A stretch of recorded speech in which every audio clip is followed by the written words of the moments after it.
नमस्कार, आप देख रहे हैं SPN 9 न्यूज और मैं हूं आपके साथ मनीष कुमार सैनी। उत्तर प्रदेश में 9 विधानसभा सीटों पर उपचुनाव से पहले एक बार फिर जाति की सियासत गरमाती हुई नजर आ रही है। दलित वोट को लामबंद करने के लिए आजाद समाज पार्टी कांशीराम ने कवायद तेज कर दी है।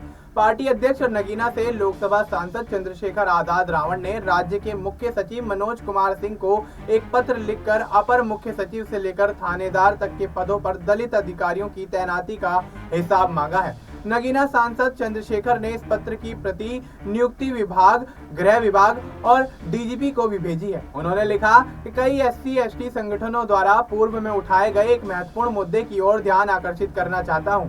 आबादी के हिसाब से उत्तर प्रदेश देश का सबसे बड़ा राज्य है। प्रदेश की आबादी लगभग 25 करोड़ है। वर्तमान में प्रदेश में 75 जिले हैं। इस बड़ी जनसंख्या में तकरीबन 22% आबादी अनुसूचित जाति, अनुसूचित जनजाति की है। भारत के संविधान में जाति के आधार पर शोषण, अत्याचार और भेदभाव खत्म करने तथा अनुसूचित जाति, अनुसूचित जनजाति को प्रतिनिधित्व प्रदान करने के लिए आरक्षण की व्यवस्था की गई है।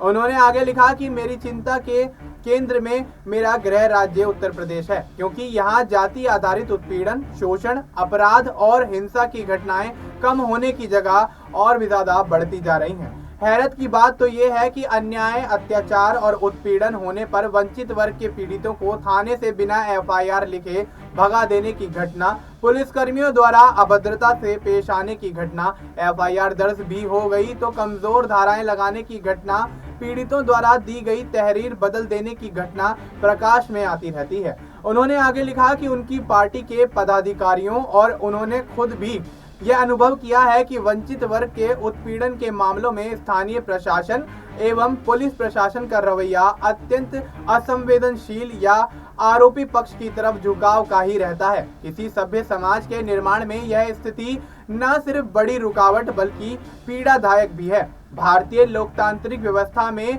देश के नागरिकों को एक समान न्याय, जीने की स्वतंत्रता और सामाजिक न्याय की अवधारणा को साकार करने के लिए विधायिका, कार्यपालिका व न्यायपालिका को पृथक पृथक दायित्व दिए गए हैं। इनमें से कार्यपालिका वह महत्वपूर्ण स्तंभ है जो स्थानीय स्तर पर वंचित वर्गों के शोषण, अत्याचार, उत्पीड़न और हिंसा को रोकने का सबसे प्रभावी स्तंभ है।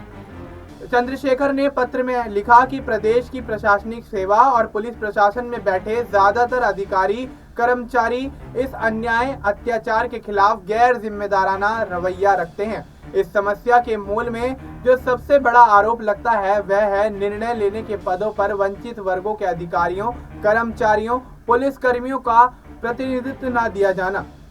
दूसरे शब्दों में कहें तो जिलाधिकारी, अपर जिलाधिकारी, पुलिस अधीक्षक, अपर पुलिस अधीक्षक और थाना अध्यक्षों की जाति देखकर नियुक्ति करना। उन्होंने पत्र में लिखा है कि इसलिए संसद सदस्य होने के साथ ही गृह संबंधी मामलों की संसदीय समिति का सदस्य और SC/ST कल्याण संबंधी संसदीय समिति का सदस्य होने के नाते मैं तथ्यों के साथ समझना चाहता हूं कि वास्तव में इन आरोपों में कितना दम है। उत्तर प्रदेश के विभिन्न विभागों में कितने अपर प्रमुख, मुख्य सचिव और सचिव SC/ST वर्ग के तैनात हैं।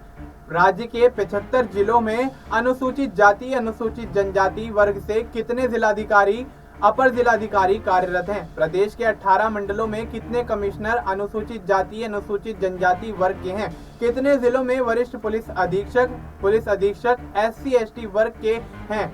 अब ऐसे में चंद्रशेखर आजाद ने जिस तरह से पत्र लिखा है और तमाम चीजों की मांग की है और यहाँ तमाम बड़े सवाल पूछे हैं, तो इस पर विपक्षी दलों की क्या कुछ प्रतिक्रिया निकल कर सामने आती है ये देखना यहाँ दिलचस्प होने वाला है, क्योंकि उत्तर प्रदेश में 9 विधानसभा सीटों पर उपचुनाव होने हैं और ऐसे में जातीय समीकरणों को साधने में कहीं ना कहीं आजाद इन तमाम चुनावों में, इस 9 विधानसभा सीटों पर होने वाले चुनाव में जाति समीकरणों को साधने के लिए पूरी कोशिश करते हुए नजर आएंगे। अब ऐसे में देखना दिलचस्प होगा कि उपचुनाव में किस तरह के समीकरण बनते और बिगड़ते हुए नजर आते हैं। क्या आजाद लोकसभा चुनाव की तरह ही विधानसभा चुनाव में भी 2-4 सीटों पर जीत हासिल करते हुए अपनी जीत का रथ जो है वो आगे बढ़ाते हुए नजर आएंगे, और विधानसभा चुनाव को लेकर क्या उनके हौसले यहाँ बुलंद होते हुए नजर आएंगे, या फिर आजाद को यहाँ बड़ा झटका लगता हुआ नजर आएगा। फिलहाल आप इस मुद्दे पर क्या कुछ कहना चाहेंगे, आप अपनी राय हमें कमेंट करके बता सकते हैं। बाकी देश और दुनिया से जुड़ी तमाम जानकारी के लिए आप देखते रहिए SPN 9।